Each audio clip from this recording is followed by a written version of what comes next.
मंदिर मस्जिद के नाम पर वोट दिए जाते हैं। आम आदमी पार्टी शिक्षा स्वास्थ्य के अवधान के नाम पे लोग क्या पोस्टर लगवा दें। आम आदमी पार्टी बिल्कुल जाति जनगणना पक्ष में। आपके देश में सीबीआई है, ईडी है, ये अडानी को आपने लिमिट से ज्यादा लोन दे दिया। आखिर आप दोनों के बीच में क्या चल रहा है, ये जनता जानना चाहे। हिंडनबर्ग ने इस रिपोर्ट को ओपन कर दिया, नहीं तो देश की स्थिति क्या होती भगवान ही माने। ये तो सत्ता पक्ष का एक मूर्खतापूर्ण जवाब है।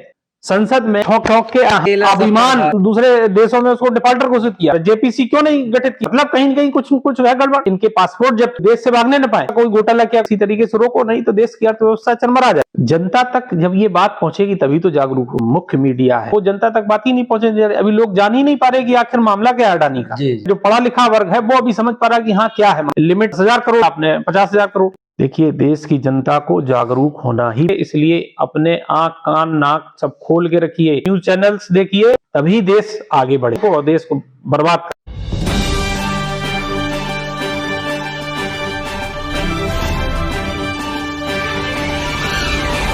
नमस्कार साथियों, मिशन न्यूज में आपका स्वागत है। आप खबर देख रहे हैं मिशन न्यूज डीसी के। आज हमारे खास मेहमान हैं डॉक्टर एसपी सिंह जी, जो आम आदमी पार्टी के प्रदेश प्रवक्ता। को एक और जानकारी दे दूं कि अन्ना आंदोलन से आम आदमी पार्टी में सहभागिता दिखाते रहे हैं और औरैया जनपद के जिला अध्यक्ष के पद पर भी रह चुके हैं। तो वर्तमान में इस समय हम बात कर रहे हैं डॉक्टर एसपी सिंह जी से, जो आम आदमी पार्टी के प्रदेश प्रवक्ता। डॉक्टर साहब, हम समझना चाहेंगे कि आम आदमी पार्टी में आप अन्ना आंदोलन से जुड़े रहे और आम आदमी पार्टी में एक बहाव सा आया था, एक उबाल सा आया था। आज वो आम आदमी पार्टी का जो प्रोग्रेस थी जैसे थम जैसी गई है, तो इसका क्या कारण हो सकता है? और एक और समझना चाहेंगे कि क्या आपके नेतृत्व में आम आदमी पार्टी का जो विस्तार हुआ था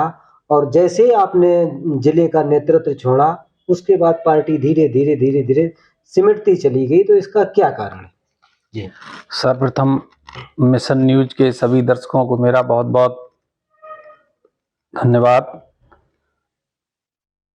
अन्ना आंदोलन से लेके अभी तक आम आदमी पार्टी बनी, तब से लेके अभी तक हम निरंतर अपनी पार्टी के साथ में हैं।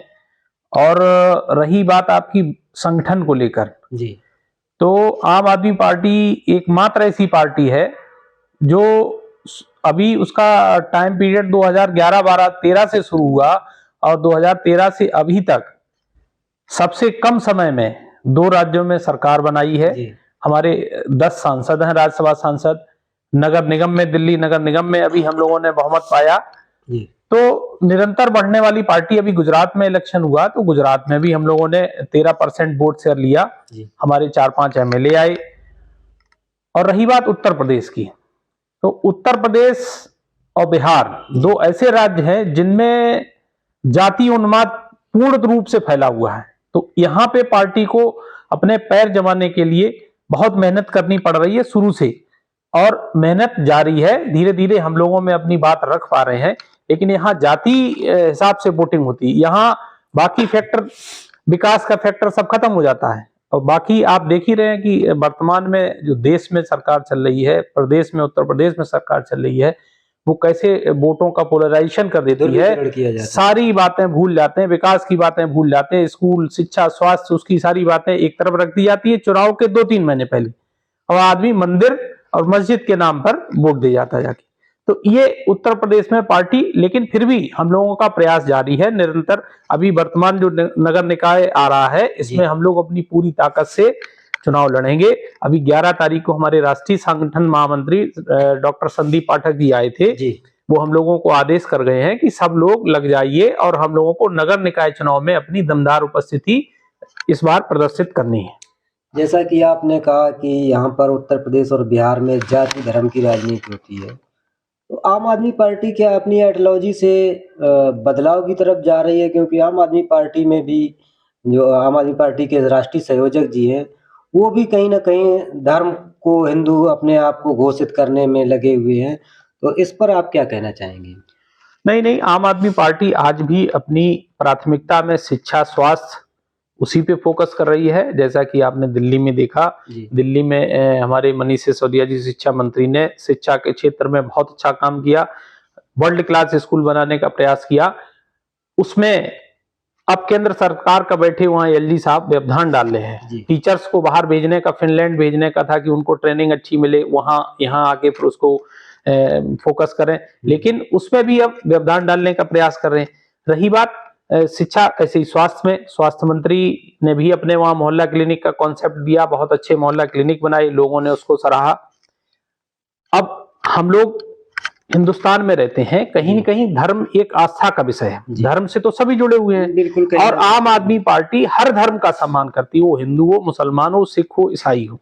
तो इसमें तो कोई दो राय नहीं है कि आम आदमी पार्टी भी अपने हर धर्म का सम्मान करती है, क्योंकि दूसरी पार्टियां कुछ ऐसी हैं कि वो सिर्फ धर्म के नाम पे ही अपने आप को यहाँ पे स्टैंड करती हैं। उनको विकास से एक अलग कोने में ले जाएंगी, चुनाव के टाइम पे विकास स्कूल शिक्षा सब भूल जाएंगे और धर्म के नाम पे लोगों को मोटिवेट करके वोट डलवा लेती हैं। तो कहीं न कहीं उनसे लड़ने के लिए हम लोगों को भी, लोगों के बीच में सभी धर्मों का सम्मान करने का प्रेरणा देने के लिए आम आदमी पार्टी के नेता भी लोगों से कहते हैं भाई सभी धर्मों का सम्मान करिए। इसमें मुझे लगता है कोई बुराई नहीं होनी चाहिए। नहीं, वो आपकी बात ठीक है, सभी धर्मों का सम्मान होना चाहिए और हो भी रहा है और होना भी चाहिए।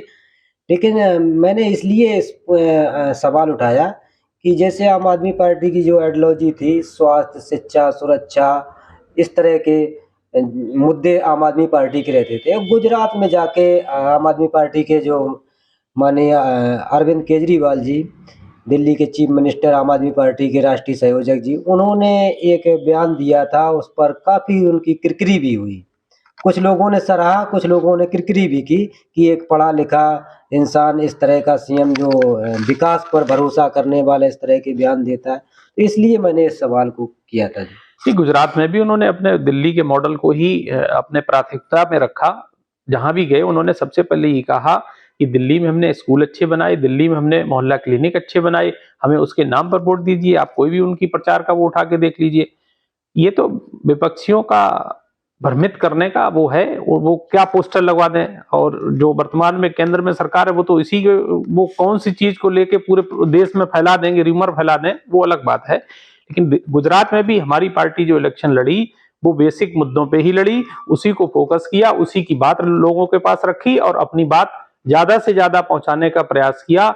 जहां गुजरात में पूरा केंद्र की सरकार, केंद्र के सारे प्रधानमंत्री से लेके गृह मंत्री सब वहीं बैठे हुए हैं, वहां हम लोगों ने अगर 4-5 एमएलए अपने निकाले, 13% वोट शेयर लिया, तो ये गुजरात की जनता ने कहीं न कहीं हम लोगों को भी एक्सेप्ट किया है कि हाँ आप आइए यहाँ। इसी के साथ मैं समझना चाहूंगा, जिस तरह से देश में एक मांग उठी है, समाजवादी पार्टी उत्तर प्रदेश में मांग उठा रही है और बिहार में जाति जनगणना हो भी रही है, तो इस पर आपकी व्यक्तिगत क्या राय है और पार्टी की तरफ से क्या जाति जनगणना होनी चाहिए या नहीं होनी चाहिए? जो दलित हैं, पिछड़े हैं, आदिवासी हैं, जो वंचित रह गए हैं, जिनको जनसंख्या के अनुपात में वो संसाधन, वो मतलब उन्नति नहीं हो पाई है, तो इस पर आम आदमी पार्टी की क्या प्रतिक्रिया है, या आम आदमी पार्टी से हटकर आप अपने व्यक्तिगत राय क्या रखना चाहते हैं?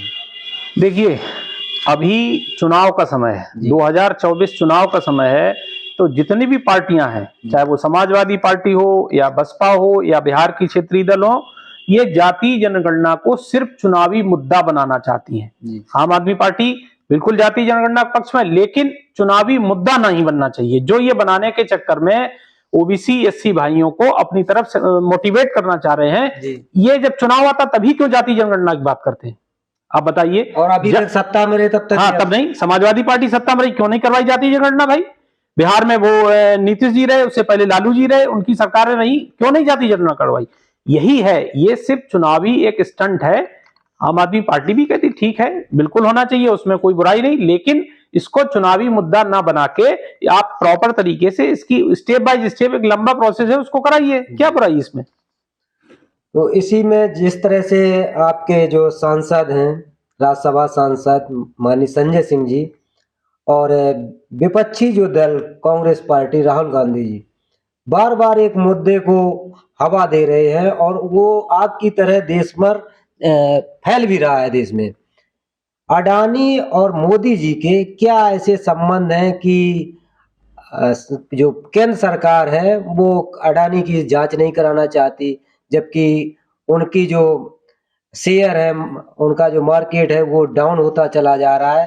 तो कहीं ना कहीं आम आदमी पार्टी का क्या रोल होगा, और आप क्या प्रतिक्रिया रखना चाहते हैं? क्योंकि और दूसरी चीज एक और समझना चाहेंगे इसी में जोड़ दें कि क्या सरकार को जांच करानी चाहिए कि नहीं करानी चाहिए, तो इस पर थोड़ा प्रकाश डालें। बिल्कुल सरकार को जांच करानी चाहिए। सरकार को इस मुद्दे पे विपक्ष, हमारे आदरणीय नेता राज्यसभा सांसद संजय सिंह जी संसद में, संसद के बाहर भी जी दमदारी से अपनी आवाज बुलंद कर रहे हैं, उसके बाद भी सरकार के कान पर कोई जू नहीं रेंग रहा। आखिर क्यों नहीं कराना चाह रही? इसके पीछे भी कारण है।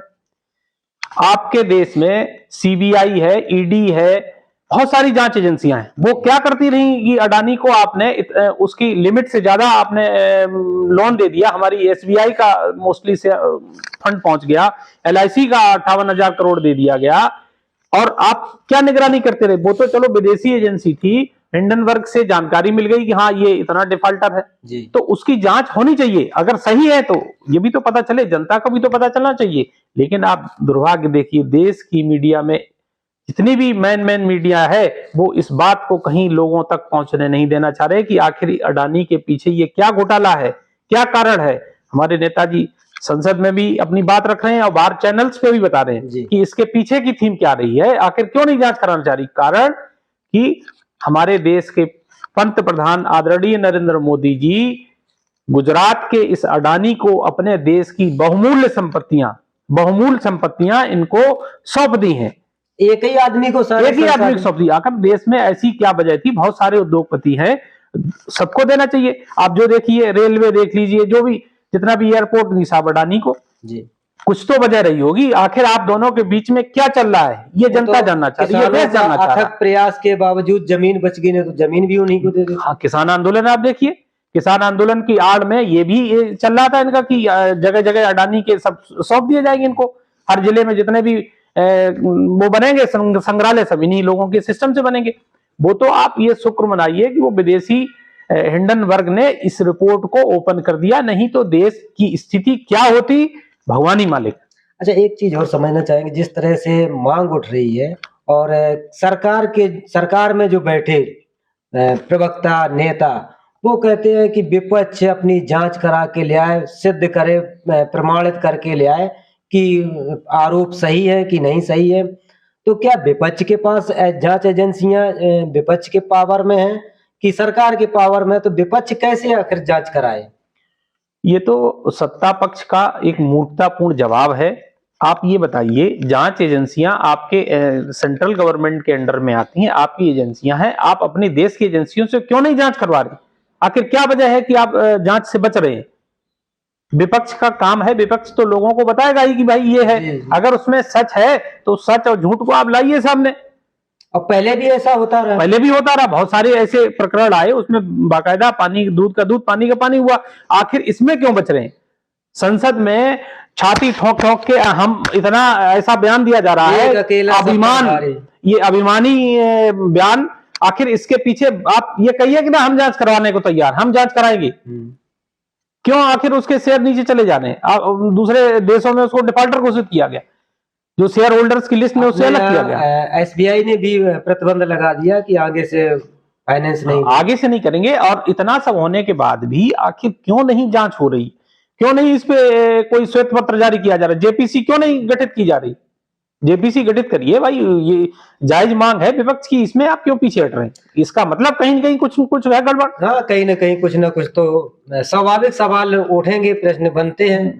तो ये समझना और चाहेंगे कि जिस तरह से कई एक उद्योगपति भारत से इसी तरह से घोटाला करके निकल लिए, कहीं अगर अडानी ने भी ऐसा किया तो देश की वो क्या स्थिति होगी, उसके बारे में हमारे जो व्यूअर्स हैं, हमारे जो दर्शक हैं, उनको बताने का प्रयास करिए। आप देखिए, अभी तक जितने भी उद्योगपति देश में इस तरीके से कर्जा लेके चले गए, उनको आज तक सरकार किसी को वापस ले पाई? नहीं ले किसी को नहीं लेके आ पाई।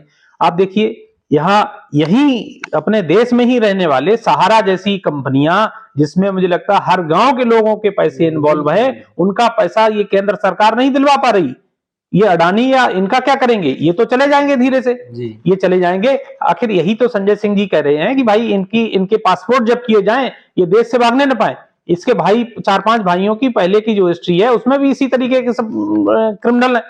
कोई किसी तरीके का कोई घोटाला किया, कोई किसी तरीके। तो भाई सरकार अगर इनसे बचना चाह रही है, हमारे LIC का पैसा, हम लोगों का पैसा लगा हुआ है उसमें, SBI में हम लोगों का पैसा लगा हुआ है, सरकार ने उसको लोन में दे दिया, वो तो क्या अपना धीरे से निकल जाएगा। यही तो मांग है कि भाई किसी तरीके से रोको, नहीं तो देश की अर्थव्यवस्था चरमरा जाएगी। इसीलिए तो पब्लिक पर क्या बाई चांस अगर ऐसा होता है, नीरव मोदी की तरह, ललित मोदी की तरह, और कई एक उद्योगपति निकल गए, अगर अडानी भी निकल गए, तो देश में कैसा उस समय का नजारा होगा वो जरा बताइए। क्योंकि अगर जनता समय से पहले जागरूक हो जाए तो बहुत अच्छी बात है। जनता तक जब ये बात पहुंचेगी तभी तो जागरूक होगी। जो देश का यहाँ पे जो मुख्य मीडिया है, चाहे वो प्रिंट मीडिया हो या जो भी चैनल्स हैं, वो सारे के सारे उनके सिस्टम में वो जनता तक बात ही नहीं पहुंचे। अभी लोग जान ही नहीं पा रहे कि आखिर मामला क्या है अडानी का। जी जी। वो तो सिर्फ एक जो पढ़ा लिखा वर्ग है वो अभी समझ पा रहा है कि हाँ क्या है मामला। जिन लोगों का पैसा संख्या बहुत कम है, जो 500-500 रुपए LIC में महीने में किस्त जमा कर दे कि हमारी बेटी की शादी होगी, उसमें काम आएंगे, जब वो 20 साल की हो जाएगी तो सारे पैसे निकाल लेंगे, जब आगे 20 साल की होगी, जब उसके पैसे नहीं मिलेंगे तो उस परिवार पे क्या गुजरेगी। ये हमारे नरेंद्र मोदी जी आदरणीय प्रधानमंत्री को ध्यान देना चाहिए कि उनकी क्या स्थिति होगी। ऐसे स्टेट बैंक में जिसका पैसा जमा होगा, उसका अगर पैसा नहीं दे पा रही है, अब सरकार ने तो अपना नियम बना ही दिया कि भाई बैंक किसी तरीके से डूब जाती है तो आपको मिनिमम अमाउंट मिल जाएगा। उन्होंने तो कह दिया, हाथ झाड़ लिए। लेकिन जब इस तरीके से आप 2 प्रतियों को सब कर्जा देते जाएंगे, उसकी लिमिट से ज्यादा, उसकी लिमिट है उसका 10,000 करोड़, उसको दे दिया आपने 50,000 करोड़, तो कहां से वो क्या करेगा, क्या करोगे उसको? क्या करोगे। तो इन सबसे बचने के लिए कुछ ना कुछ सरकार को ऐसा शिकंजा कसना चाहिए कि वो देश से भाग ना पाए, उसकी जो भी संपत्तियां हैं उसको यहीं पे रखे, जिससे लोगों का, जो गरीब लोगों का पैसा लगा है उसको तो वापस मिले। बीजेपी सरकार का एक नारा था, नो भ्रष्टाचार, नो गुंडा राज। तो क्या वो नारा भ्रष्टाचार में तब्दील हो रहा है? बीजेपी का नारे उन्होंने जितने दिए वो उसमें सब में फेल साबित हुए हैं। कहीं गुंडा राज पे लगाम नहीं है, भ्रष्टाचार मुझे लग रहा और ज्यादा अन्य सरकारों से और बढ़ गया है। दूसरा, ये आप एक 2 करोड़ नौकरियों का वादा था, 2 करोड़ नौकरी की बात कर रहे हैं। ये तो राज्यसभा में हमारे सांसद जी ने क्वेश्चन पूछा था, उसमें सारे आंकड़े दे दिए हैं। 2 करोड़ तो बहुत दूर की बात है, ये 4-5 लाख तक नहीं पहुंच पा रहे हैं। जो है भी उनको भी खत्म करने की तैयारी चल रही, सारा सब कुछ प्राइवेटाइजेशन की उसमें मोड में ले जा रहे हैं। नौकरी तो सब फेल हो गई, उस पर उनका फोकस ही नहीं। एक चीज और आपसे समझना चाहेंगे, जिससे मैं बात करता हूं, इस सवाल को जरूर उठाता हूं, क्योंकि जितना ज्यादा इसको लोगों तक पहुंचाया जाए, जिस तरह से प्रधान से लेकर राष्ट्रपति का पद 6 महीने से ज्यादा रिक्त नहीं रखा जा सकता। अगर कोई दुर्घटना हो जाती है, कोई सरकार गिर जाती है, कुछ भी हो जाता है, तो 6 महीने से ज्यादा नहीं रखा जाता। क्या उसी तरह का हमारे देश की जो संस्थाएं हैं, जो नौकरियां हैं, वो पदों पर लागू नहीं किया जा सकता? एक पद, जैसे एक लेखपाल ले लीजिए उदाहरण के तौर पे, वो 4-4, 10-10 पंचायतों पर कवर किए, तो क्या वो नियम इस पर नहीं लागू हो सकता कि 6 महीने का, 3 महीने का कुछ टारगेट दे दिया जाए कि इनको भी भरना ही भरना है? बिल्कुल होना चाहिए, बिल्कुल होना चाहिए। यही तो बेरोजगारी है, यही तो है। जो वैकेंसियां हैं वर्तमान में, शिक्षा विभाग हो या स्वास्थ्य विभाग हो, कितनी वैकेंसियां खाली हैं, उनको सरकार भर ही नहीं पा रही है। आप उत्तर प्रदेश की हालत देख लीजिए, मेडिकल कॉलेज बन रहे हैं हर जिले में, लेकिन जिले के CSC PSC जो इंटीरियर में है, उनमें स्टाफ की नियुक्ति नहीं है, उनमें लोग स्टाफ ही नहीं है। आप मेडिकल कॉलेज बना दें, कुछ भी बना दें, उससे क्या होगा? जब वहां डॉक्टर्स नहीं देखने वाले होंगे, वहां डॉक्टर्स को पढ़ाने वाले प्रोफेसर्स नहीं होंगे, तो ऐसे मेडिकल कॉलेज का क्या फायदा है? आपके कहीं भी नजर उठा के देख लीजिए, आपके सराउंडिंग में जहां भी कहीं सामुदायिक स्वास्थ्य केंद्र हो, वहां जाके देख लीजिए, वहां स्टाफ नहीं मिलेगा आपको आधा। यही तो मांग कर रहे हैं हमारे सांसद जी, यही तो करे भाई, रोजगार दीजिए, रोजगार दीजिए। उस पर कोई बात नहीं हो रही है कि रोजगार कैसे बढ़ाया जाए। आज ही के दिन पुलवामा हमला भी हुआ था, तो मैं अपने चैनल की तरफ से सभी उनको श्रद्धांजलि श्रद्धापूर्वक देता हूँ। आज तक उन 300 किलो आरडीएक्स का पता नहीं चल पाया, आखिर जांच एजेंसियां क्या कर रही, सरकार क्या कर रही? जो भी सरकार को जांच करनी है वो सिर्फ उन्हीं की जांच करते, बाकी आप विपक्ष चिल्लाता रहे, कोई कुछ भी कहता रहते, उस पर उनको कोई फर्क नहीं पड़ता। उनको इससे कोई मतलब नहीं, उनको किसी के कष्ट से मतलब नहीं, उनको अपने सिस्टम से मतलब है कि जो उन्हें लगता है कि इसकी जांच होनी चाहिए, अगर कोई विपक्ष उसमें इन्वॉल्व होगा तो उसकी जांच जरूर हो जाएगी, लेकिन अगर कहीं उनको लगता है कि कुछ ऐसा है, सरकार की किरकिरी होगी, तो उससे बचने का प्रयास। ईडी सीबीआई विपक्ष के ऊपर तुरंत लागू हो जाती है, हावी हो जाती है, जांच भी हो जाती है, अंदर भी हो जाते हैं, और कहीं ना कहीं अगर सरकार के ऊपर प्रश्न चिन्ह उठते हैं, सरकार में जो नेता है उनके ऊपर उठते हैं, तो जांच एजेंसियां क्यों नहीं काम कर पाती? क्या सरकार उन पर दबाव बना के रखती हाँ, है? ये सत्ता पक्ष का दबाव रहता है। सत्ता पक्ष जब चाहती है वो तभी एजेंसियां जाती हैं। आप देख लीजिए, इसका जीता जागता उदाहरण दिल्ली है। दिल्ली में हमारे स्वास्थ्य मंत्री के यहाँ 8-10 बार सीबीआई जा चुकी है, एक एक चीज वहां खंगाल रही है जबरदस्ती, कोई मतलब नहीं, आज तक कोई प्रूव नहीं कर पाए, कोई घोटाला नहीं, कुछ नहीं है। आप परेशान कर रहे हैं, परेशान करेंगे, मीडिया में हवा बनेगी कि हाँ सीबीआई जांच हुई मनीष सिसोदिया जी के यहाँ, बस इसके अलावा कुछ मिलना जुलना है नहीं। लेकिन आप देख लीजिए, और भी तो भ्रष्टाचार हो रहे हैं, कहाँ आप कहीं आपको सीबीआई या ईडी कहीं जांच करती दिख जाए? जी, तो बहुत बहुत धन्यवाद डॉक्टर साहब हमसे बात करने के लिए। लास्ट में दर्शकों को आप सुझाव दीजिए कि आखिर हमारे देश की जनता, हमारे प्रदेश की जनता, हमारे क्षेत्र की जनता किन बिंदुओं पर विशेष ध्यान दें? देखिए, देश की जनता को जागरूक होना ही पड़ेगा। अगर वो जागरूक नहीं होंगे तो ये राजनीतिक दल, वर्तमान में सत्तारूढ़ सरकार, ये लोग आपका फायदा उठाते रहेंगे। इसलिए अपने आंख कान नाक सब खोल के रखिए, देखिए आखिर हो क्या रहा है। आपके आसपास घटनाएं, कहीं भ्रष्टाचार हो रहा है उसके खिलाफ बोलिए, चाहे कोई भी मुद्दा हो उस पर सब पे नजर रखिए, न्यूज चैनल्स देखिए, सोशल मीडिया में अपनी बात, सोशल मीडिया में एक्टिव रहिए, देखिए कि आखिर हो क्या रहा, देश में चल क्या रहा। जब आप जागरूक रहेंगे तभी किसी चीज का विरोध कर पाएंगे, जी, तभी देश आगे बढ़ेगा। नहीं तो ये देश धीरे धीरे इसी तरीके से लोगों के हाथों में, उद्योगपति लोग अपना ठगते रहेंगे लोगों को और देश को बर्बाद कर देंगे। चलिए बहुत बहुत धन्यवाद हमसे बात करने के लिए डॉक्टर साहब। आपका भी बहुत बहुत धन्यवाद। तो देखिए किस तरह से डॉक्टर साहब ने आप लोगों को समझाने का प्रयास किया कि हमेशा न्यूज को देखिए, सजग रहिए, सचेत रहिए और हमेशा जागरूक रहिए। तो इसी के साथ इस वीडियो को समाप्त करता हूँ। जय हिंद, जय भारत, जय संविधान।